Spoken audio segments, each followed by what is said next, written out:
The Leica M7 is basically a Leica M10 that shoots film, and it's currently on sale in MPB. Coming up, I'm going to tell you more about the Leica M7 and why I bought one, despite it being everything I dislike about a Leica M film camera.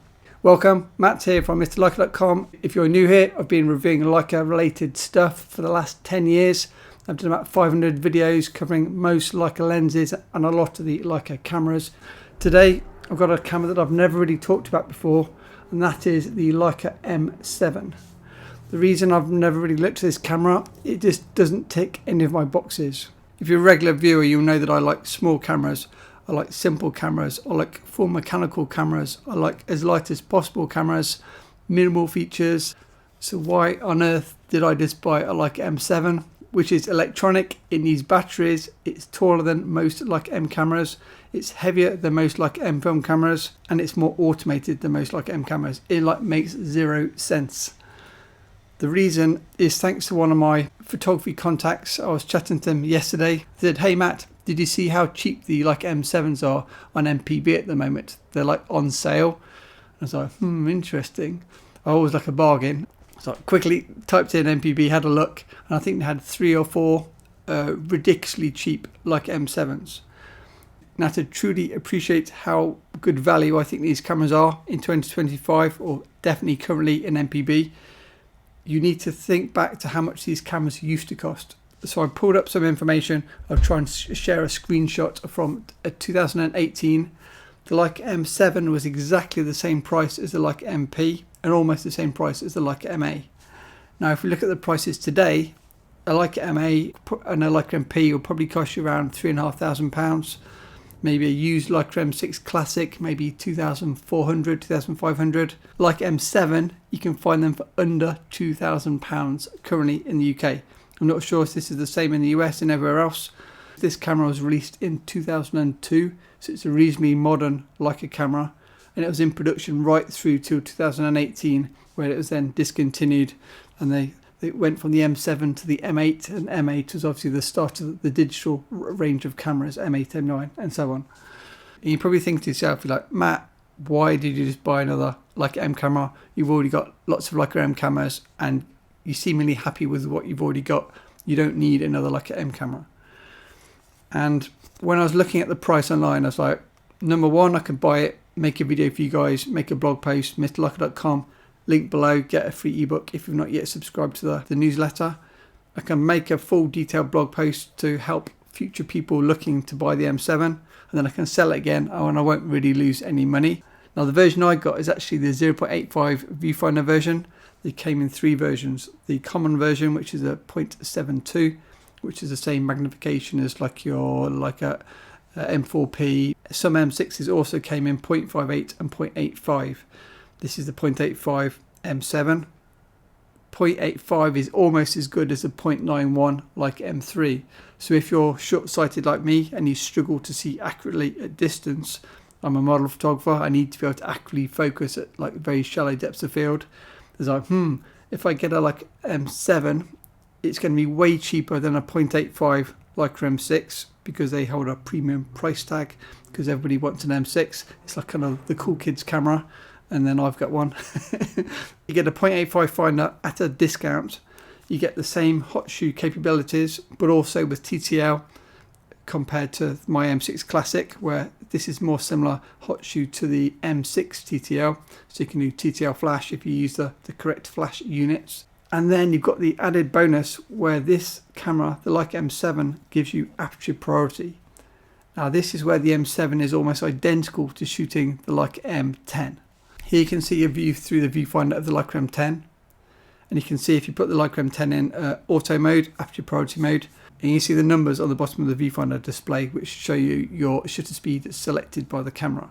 It all looks quite modern, and I like it. It's a nice display. If we now look through the Leica M7, it's got exactly the same style of numbers if you put it in auto mode, where it reminds me a little bit of like a Bessa. I think it was the Bessa R3A. Correct me in the comments if I'm wrong. I used to own that camera, and I like the digital readout on the bottom if it was in auto mode.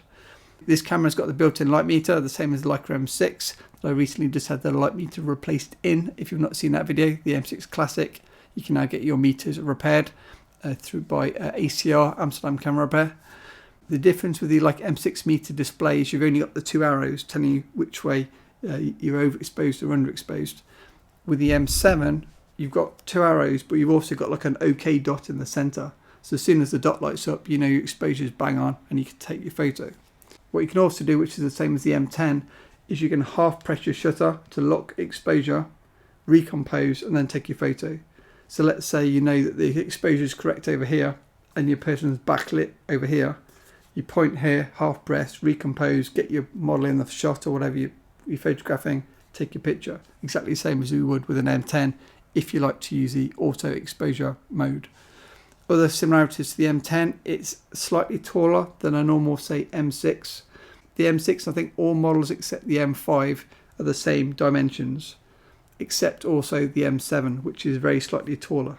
So the height is the same as the M10 and taller than, say, an M6. Weight-wise, it's slightly heavier than an M6, and it's heavier than most of the Leica M cameras, a bit heavier than an MP as well. But unlike the M6, you've now got a brass top plate, bottom plate, and it comes in either silver chrome or black chrome, the same as the M6 Classic. The modern M6 re-release from 2022 is black only. Like an M6, you've got your red dot on the front, and you've got your fast film rewind crank, and you've also got your film ISO dial on the back. Now the difference between the dial on the M7 compared to the M6 is because you've now got auto mode, you've got exposure compensation the same as you would on, say, a Leica M10 digital camera. So you can go from +2 to -2 on your exposure compensation on the outer dial, and on the inside you can either manually set your film speed, say ISO 400, or these cameras have also got DX readers where you can just set it to DX and it'll automatically read your film speed.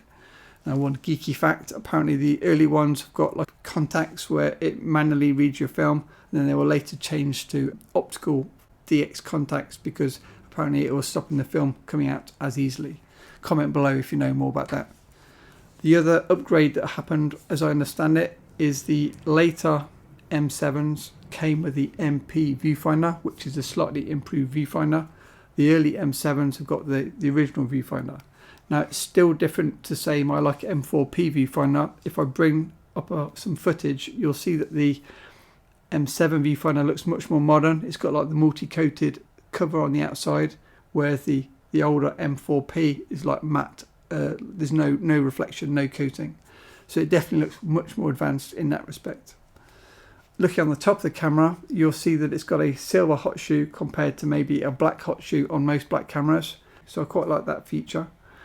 In terms of the details on the camera, you've got nothing on the top plate and you've only got your M7 on the front, and then the usual made in Germany on the back. You have the usual fast film loading, so there's no take-up spool, and you've got the contact, I believe it's for the motor drive. That's what that is if you're wondering what that is. Another feature that I forgot to mention, which is very similar to the Leica M10, is you also have a nice on-off switch on the shutter. Now this is really good because it disconnects your meter, and also it stops you firing a photo. Let's say you advance your film, put it in your bag because you didn't take a picture. On a normal camera, let's say my Leica M3, if I accidentally press the button when it's in my bag, I'll waste a shot. With this camera, you turn it on and off as normal, and then that way you don't waste any photos. The Leica M7 is also similar to the Leica M10 because it comes with an electronic shutter, not a mechanical shutter as found in, say, the Leica M6. This means this camera needs batteries to operate, the same as, say, a Leica M10, but you can use it in 2 shutter speeds without any batteries. So you can shoot the M7 in either 60th of a second or 125th of a second without battery. Let's say your battery dies, but then you will need the battery for the rest of the time for all your other settings and also for your light meter. For batteries, the camera takes 4 LR44s, or 2 of the bigger batteries, compared to only 2 LR44s in a Leica M6.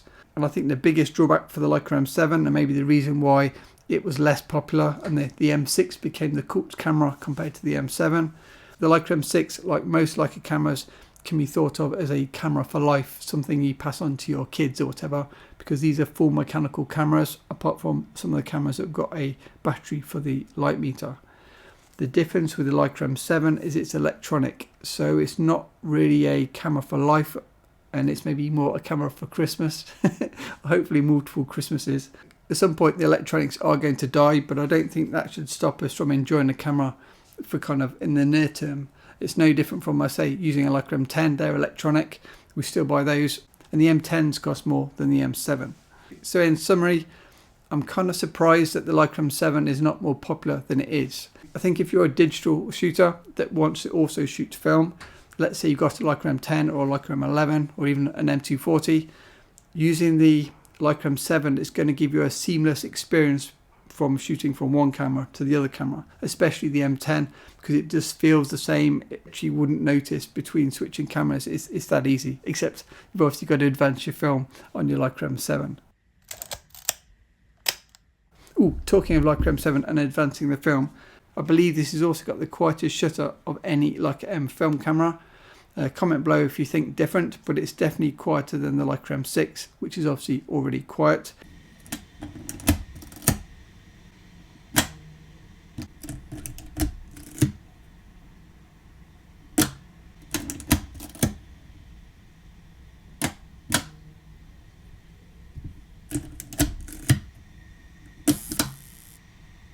And it's way quieter than my Leica M10.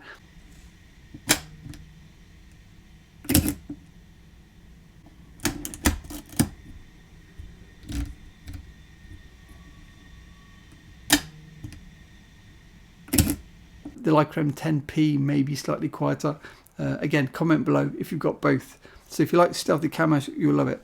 If you like street photography, you'll probably love it, because you can just put it on auto, forget about the camera, and then just let the camera do its job without having to think about the camera. You can then think about the photos, your composition, your lighting, looking for your subjects.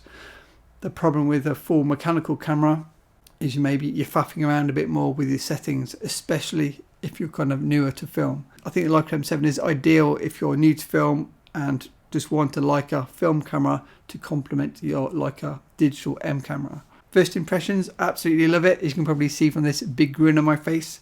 I'll be honest, I didn't think I'd like it as much as I do.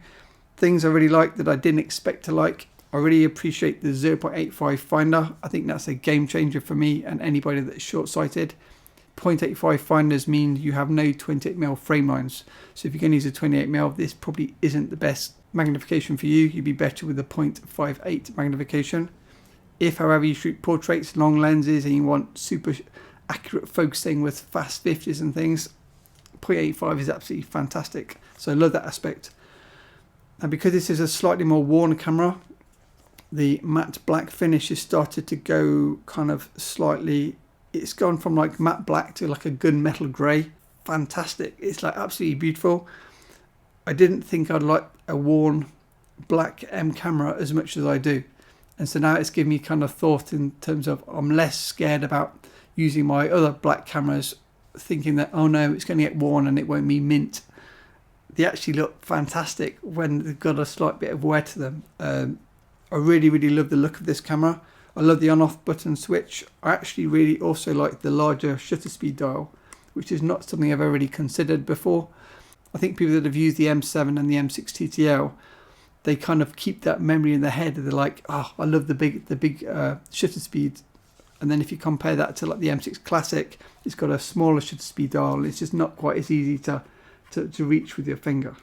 So love that aspect as well. I love that you can have it in auto and then just change your exposure compensation on the back. And I think it's a very pretty looking camera. You know, a visual guy, so I know all these cameras take exactly the same pictures, but if you're going to spend money and you want to get something you enjoy, it's really nice to have something that looks pretty as well as functional. As mentioned, the camera only just arrived. Big thanks to MPB, not sponsored. I'll put a link below once I've written the blog post. Thanks for watching, and as always, huge thanks to my amazing patrons.